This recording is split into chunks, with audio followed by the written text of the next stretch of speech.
Democrats took back the governor's seat in New Jersey as first-time candidate Phil Murphy defeated Lieutenant Gov. Kim Guadagno R, capping a tumultuous 8 years of term-limited Republican Gov.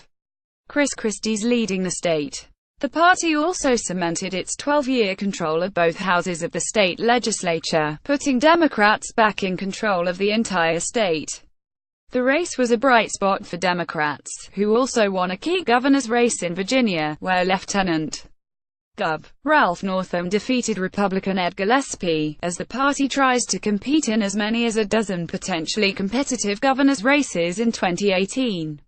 Murphy's win wasn't an unexpected one. The former banker and Democratic Party official had been leading Guadagno by double digits in the polls for most of the race. "You helped send a message that we are united," Murphy told supporters in an email, "and that together we'll end the failed status quo in Trenton by creating a stronger, fairer economy that works for every New Jersey family." In a state that hasn't voted for a Republican for president in almost 30 years, Guadagno struggled to get out from the shadow of two controversial Republicans, President Trump and her boss for the past 8 years, Christi, whose approval rating has hovered around 15% over the past few months, has been plagued by scandals and public relations missteps during his 2 terms. In 2016, former Christie allies were convicted in the Bridgegate scandal, in which they conspired to cause traffic jams near the George Washington Bridge to punish a local mayor who refused to support the governor's re-election bid. Christie was ridiculed in July after photos surfaced of the governor and his family sitting on a public beach he ordered closed amid a government shutdown. "Most New Jerseyans are just not willing to give a Republican a chance of being governor right now," said Bridget Harrison, a political science professor at Montclair State University. And that is the Christie legacy. Murphy veered to the left during the campaign and never looked back. He endorsed raising the minimum wage and embraced union rights, paid sick leave and tax hikes. "It's almost as if he was taking lessons from presidential nominee Hillary Clinton's 14-point win in New Jersey in 2016, Harrison said.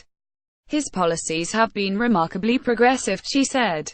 "He is an interesting lesson for the Democratic Party about the possibilities of transformative policies in the post-Clinton era."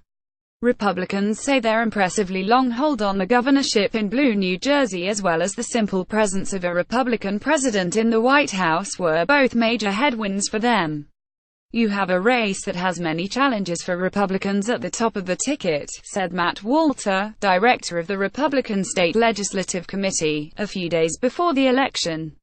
Virginia's gubernatorial race has traditionally been considered a bellwether for how the parties perform in the next year's congressional elections. But New Jersey can also indicate a party's health. When Christie won the seat in 2009, it was seen as the first blow to the Obama era. Democrats say winning this seat back gives the party huge momentum for next year, when they hope to put a major dent in Republicans' dominance of state politics.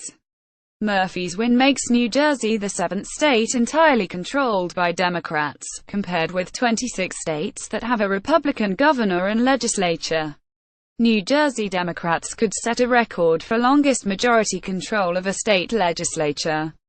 Democrats say the win in New Jersey can set them up to take open governor seats in 2018 that were held by Republicans for the past 2 terms, such as Michigan, Ohio, Kansas, Florida, New Mexico and Maine.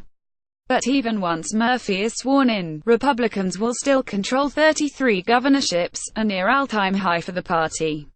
New Jersey politics could come back into the spotlight in the next few days if Sen. Robert Menendez is found guilty in a federal corruption trial, in which jurors are deliberating. If convicted, Menendez could face pressure to resign before Christie leaves office in January, which would let Christie appoint the senator's replacement and potentially shift the balance of power in the Senate by giving Republicans a greater majority.